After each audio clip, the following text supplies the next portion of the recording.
Good evening. Thank you for being with us. We begin with more fallout tonight from evictions the province calls illegal. This after dozens of people were given cash and told to immediately leave a Winnipeg apartment block. The province and advocates are now warning the owner of that block not to do the same thing at another building. And as the CBC's Rosanna Hempel reports, the minister responsible for housing says charges could be coming. So there's the big picture. Now, we did see some of those issues felt here close to home as well. The CBC's Ian Fraze has been working the phones for us today and joins us in the newsroom. So Ian, walk us through the impacts here. A great deal of wind in their sails. Katie Nicholson, CBC News, East Rutherford, New Jersey.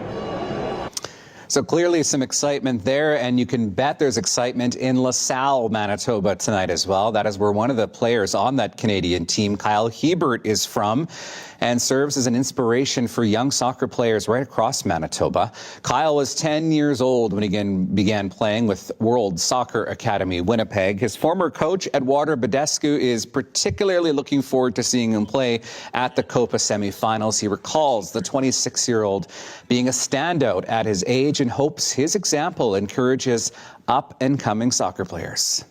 Riley Laychuk shows us how they're being supported. Just outside of Winnipeg, a space for families to gather.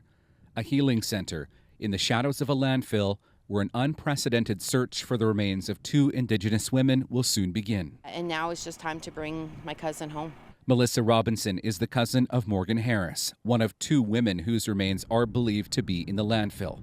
The other, Mercedes Myron, both women victims of convicted serial killer Jeremy Skibitsky. Harris's daughter Elle hopes this lodge will allow her space to properly heal. I've been pushing it to the side for the past year or so, and it's time for us to grieve now. Right now, the center is just one open room, a building on stilts. But when it's done, the families of Harris and Myron will have separate spaces. I think it's really critical for the families to have that space, that opportunity to be together, to support the search. The efforts led by the province are gearing up. A test dig is now completed. Robinson says it provided valuable information about the area they will be searching. Receipts within that garbage are legible. So they were very happy to report that to us. The landfill search is expected to begin in earnest this fall. As that happens, the families of Skibitsky's victims will have to face him one more time in court at a sentencing hearing. Riley Laychuk, CBC News, Winnipeg.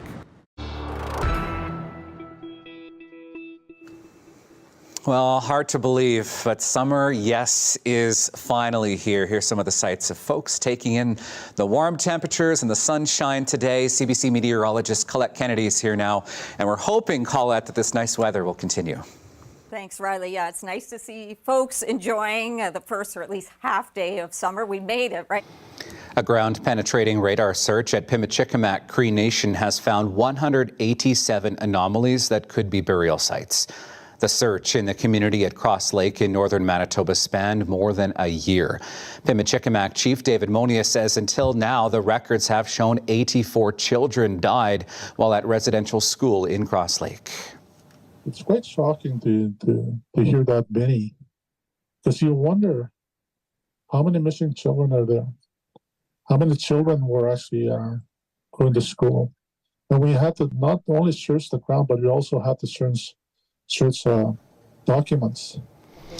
Monia says the community needs money to identify the children who were buried and to connect them with their families.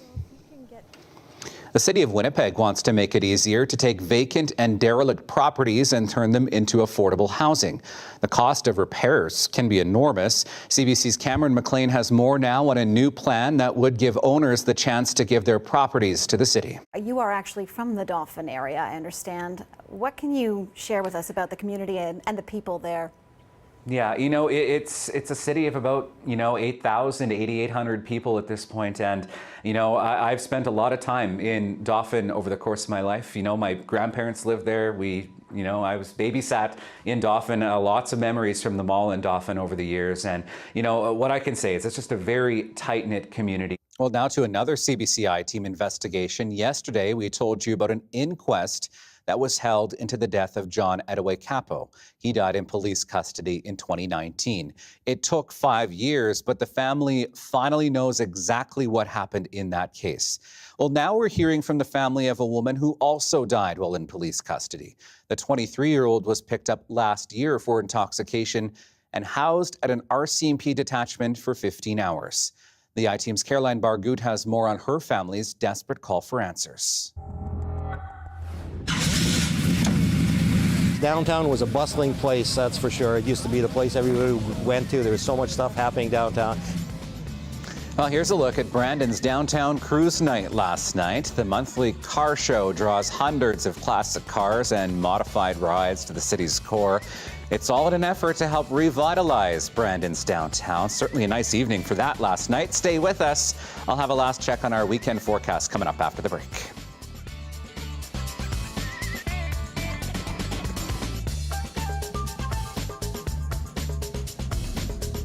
In order to give them a better chance of surviving, and miraculously, a new set of parents adopted the relocated eggs and are caring for them.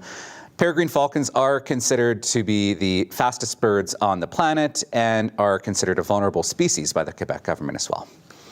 Kind of reminds me of the time that we raised some goslings that were abandoned when we were kids. They were very cute until they flew away, and then we were heartbroken. So we'll leave it with that. Have a great night, everyone.